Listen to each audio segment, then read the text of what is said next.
Ahmedabad municipal કોર્પોરેશનની standing કમિટીની બેઠકમાં શહેરના નાગરિકોને સીધો લાભ થાય તેવા મહત્વના નિર્ણયો લેવામાં આવ્યા છે. તેમાં ખાસ કરીને ઇન્ટરનેશનલ ફ્લાવર શો, જગન્નાથ મંદિર આસપાસના દબાણ અને પાર્કિંગ વ્યવસ્થાને લઈને નિર્ણયો લેવામાં આવ્યા છે. એએમસી દ્વારા આયોજિત ઇન્ટરનેશનલ ફ્લાવર શોને લોકોનો ઉત્તમ પ્રતિસાદ મળતા તેની મુદત લંબાવવાનો નિર્ણય કરવામાં આવ્યો છે. અગાઉ ફ્લાવર શોનું આયોજન 1 જાન્યુઆરીથી 22 જાન્યુઆરી સુધી કરવામાં આવ્યું હતું, પરંતુ નાગરિકોની વધતી સંખ્યાને ધ્યાનમાં રાખીને તેને વધુ 7 દિવસ લંબાવવામાં આવ્યું છે.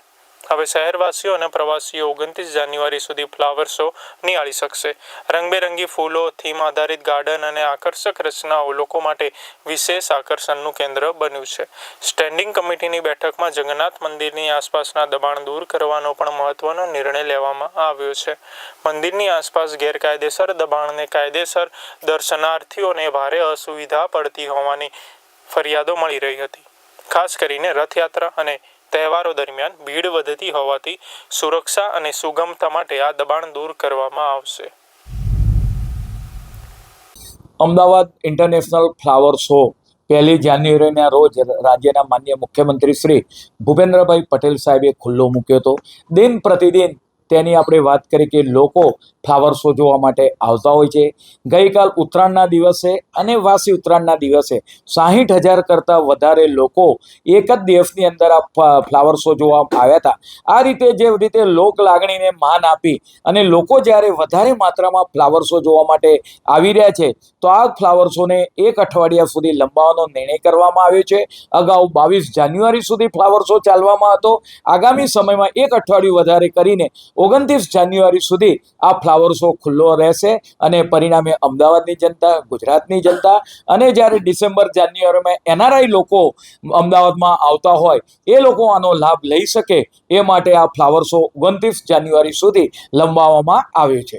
મહાનગરની અંદર પાર્કિંગની સમસ્યા જે રીતે વિકટ બનતી જાય છે, મહાનગરપાલિકાના Sindhu Bhavan multilevel parking, Prahlad Nagar multilevel parking, તદુપરાંત દાણાપીઠ ખાતેનું મલ્ટીલેવલ પાર્કિંગ, આ બધા પાર્કિંગ લોકોની જનતા માટે ખુલ્લા મૂકેલા છે.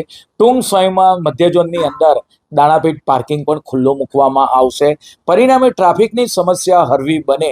મહાનગરપાલિકા દ્વારા જે પાર્કિંગ પ્લોટ આપેલા છે 60 જેટલા, એમાં પણ વધારે કરીને બીજા 20 જેટલા પાર્કિંગ માટેના પ્લોટ આઈડેન્ટિફાઈ કરવામાં આવ્યા છે. પરંતુ કેટલીક જગ્યાએ કોમર્શિયલ એકમોની અંદર જે વાત કરીએ કે બહારના આઉટસાઇડ વ્હીકલને અંદર આવવા દેતા નથી, અંદર જગ્યા હોવા છતાં, એ બાબતે ધ્યાન પર આવી છે. પરિણામે આવનાર સમયગાળા દરમિયાન એ લોકોને પાર્કિંગ અંદરના ભાગમાં કરવા દેવામાં આવે કોમર્શિયલ યુનિટ, એ માટે મહાનગરપાલિકા દ્વારા આવનાર સમયગાળા દરમિયાન એના માટે પણ એક્શન લેવામાં આવશે, જેથી રોડ પર એ વાહન રહે નહીં અને સુરક્ષિત જગ્યાએ વાહનનું પાર્કિંગ થાય. ભગવાન જગન્નાથજીની રથયાત્રા નીકળતી હોય છે અષાઢી બીજે. એ સિવાય ઘણા લોકો દરરોજ જગન્નાથ મંદિરના દર્શન કરવા માટે નિજ મંદિરે પધારતા હોય છે, પરંતુ મંદિરે આવતા જતા લોકો માટે ઘણી ટ્રાફિકની સમસ્યા અગવડ પડતી હોય છે. રોડ પર થઈ આપણે વાત કરીએ કે કામચલાઉ દબાણ, ખાસ કરીને આપણે વાત કરીએ કે ફેરિયાઓ દ્વારા શાકભાજી અને ફૂલોના વેપારીઓને પણ ત્યાં આગળ જગ્યા આપવામાં આવી છે. પરંતુ આ બધા વેપારીઓ જ્યારે રોડ પર આવી જાય છે, વેન્ડર્સ, પરિણામે લોકો જગન્નાથ મંદિરે સમયસર પહોંચી શકતા નથી, નિજ મંદિરે ભગવાનના દર્શન કરી શકતા નથી અને ત્યાંથી જ પાછા વળતા હોય છે. પરિણામે મહાનગરપાલિકાની સ્ટેન્ડિંગ કમિટીની અંદર આજરોજ જે રીતે ભદ્રકાળી નગરદેવીના દર્શન કરવા માટે સરળતાથી જઈ શકે, દબાણો દૂર કરવામાં આવ્યા. એવી જ રીતે આ શહેરનું પ્રખ્યાત જગન્નાથ મંદિર કે જે વાત કરીએ કે એના નિજ મંદિરે લોકો સહેલાઈથી જઈ શકે, એ રસ્તો એ ક્લિયર કરવામાં આવશે. ત્યાં રહેલા છૂટક કામચલાઉ દબાણો એને દૂર કરવામાં આવશે, જેથી જગન્નાથજીના દર્શન સહેલાઈથી ભક્તજનો કરી શકે.